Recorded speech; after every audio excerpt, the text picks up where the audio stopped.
Hello students. आज जो हम टॉपिक पढ़ने जा रहे हैं उसका नाम है डाइस। ये एक बहुत इंपॉर्टेंट टॉपिक है।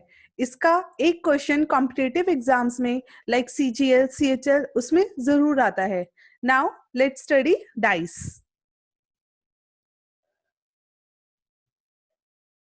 Dice, a three-dimensional figure having six faces and different numbers on all its faces.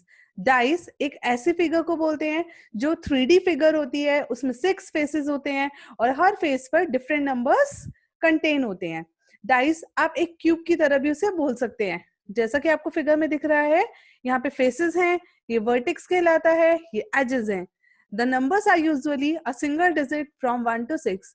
इन पर जो नंबर्स होते हैं वो जनरली किस फॉर्म में होते हैं, 1 से लेकर 6 तक।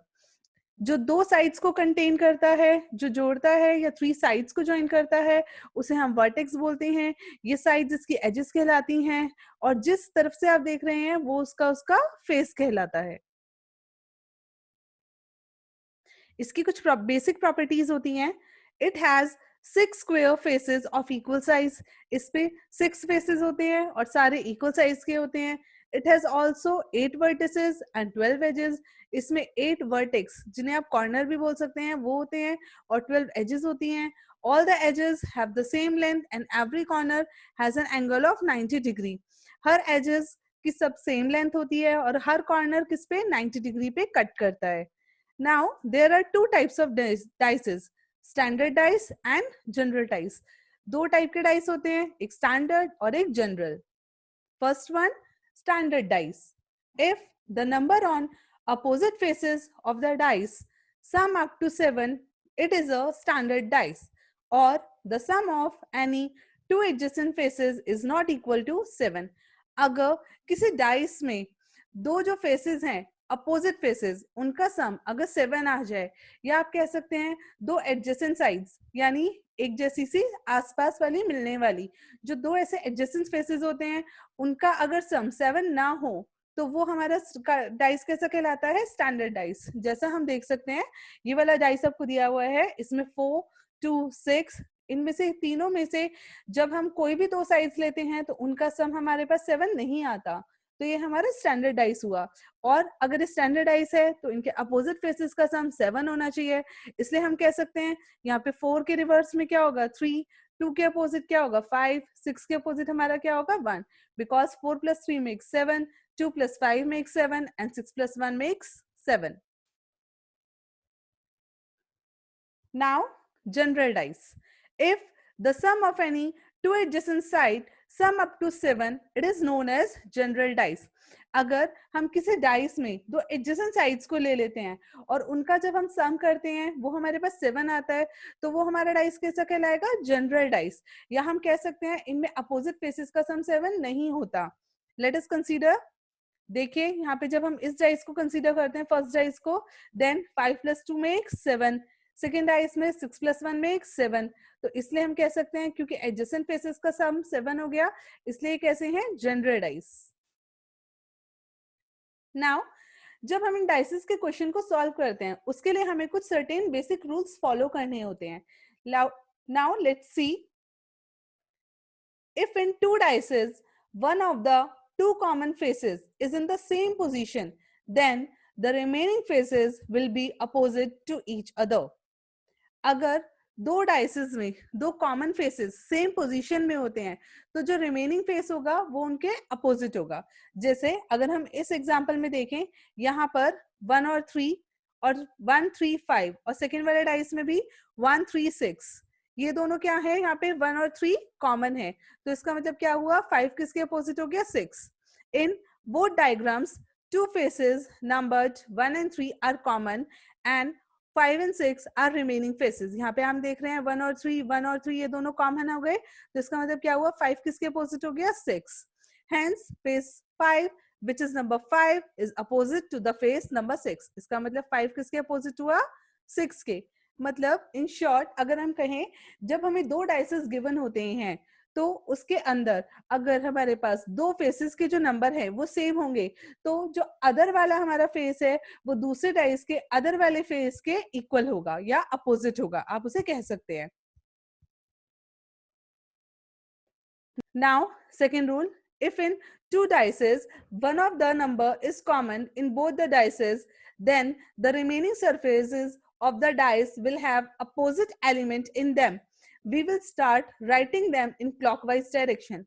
Means हम क्या करते हैं, अगर हमें दो डाइसेस दिए हुए जाते हैं और उनमें हम देखते हैं कि दोनों में खाली एक फेस ही कॉमन है, यानी एक ही एलिमेंट कॉमन है, तो हम क्या करते हैं, उस एलिमेंट को लेकर हम उन नंबर्स को क्लॉकवाइज डायरेक्शन में लिखते हैं.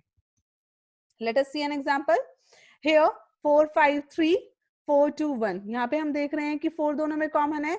In the given two dice, the number 4 is common and the number 3 and 5 on one die and 1 and 2 on the surface of the other die are opposite to each other respectively. That is, the number 3 is opposite to 1 and 5 is opposite to 2. Means हमने क्या बोला, यहाँ पे जब 4 common है तो 5 और 3, 2 और 1 ये आपस में एक दूसरे के अपोजिट होंगे. इन्हें हम किस फॉर्म में लिखेंगे, क्लॉकवाइज डायरेक्शन में. हमने कैसे स्टार्ट किया, यहाँ हमने लिखा 4 देन 5, 4 के बाद क्लॉकवाइज में, देन 5 के बाद 3. उसके बाद हमने यहाँ पे क्योंकि 4 कॉमन है, इसको फिलहाल हम रिमेनिंग ऐसे ही एम्प्टी छोड़ देंगे. 4 के बाद क्लॉकवाइज डायरेक्शन में 2, देन 1, 5 के नीचे आ गया 2, 3 के नीचे हमारे पास आ गया 1, और जो रिमेनिंग नंबर हमारे पास बचा 6, वो 4 के अपोजिट हो गया.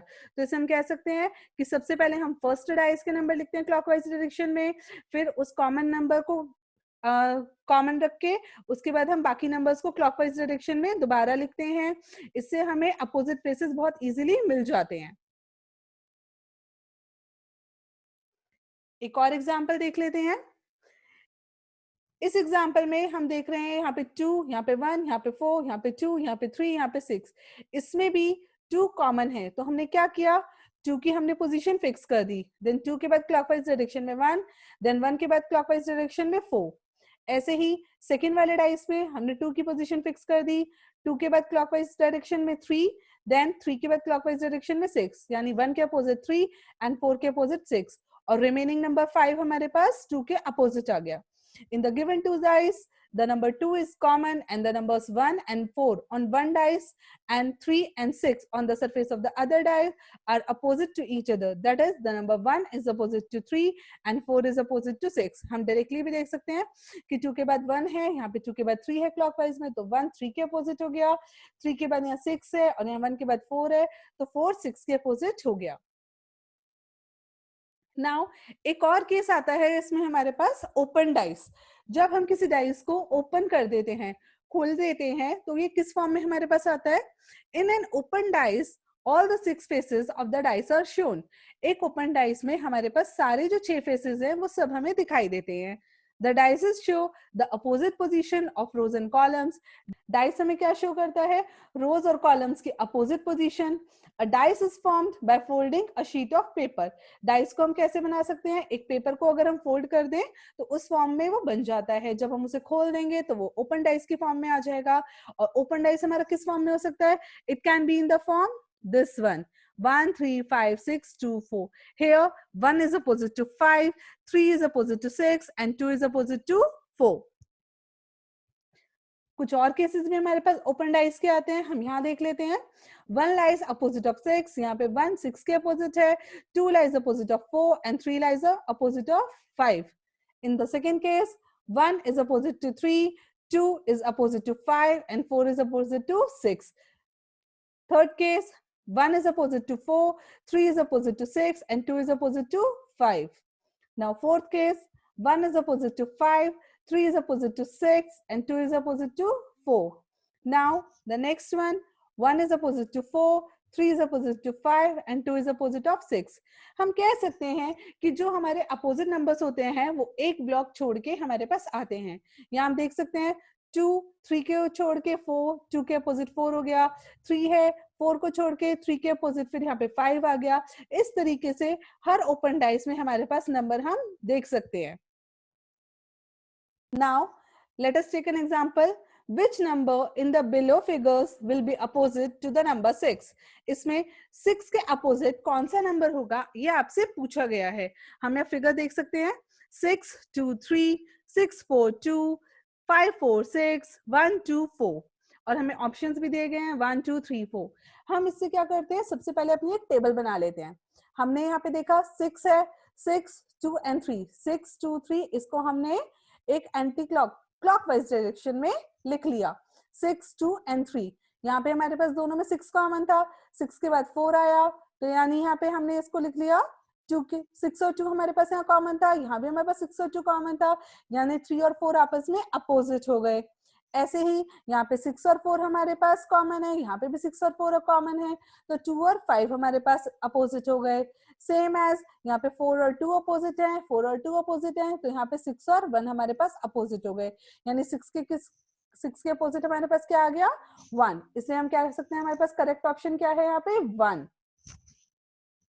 इन क्वेश्चंस में हम चाहें तो हम टेबल बना सकते हैं, अदरवाइज हम डायरेक्ट देख सकते थे कि यहाँ पे 6 4 2, हमें 6 के अपोजिट देखा है, 4 और 2 यहाँ पर भी हैं, 4 और 2 यहाँ पर भी हैं, अगर ये दोनों यहाँ पर हैं, ये दोनों भी यहाँ पर हैं, तो 6 के अपोजिट ऑब्वियसली यहाँ पर क्या होगा 1।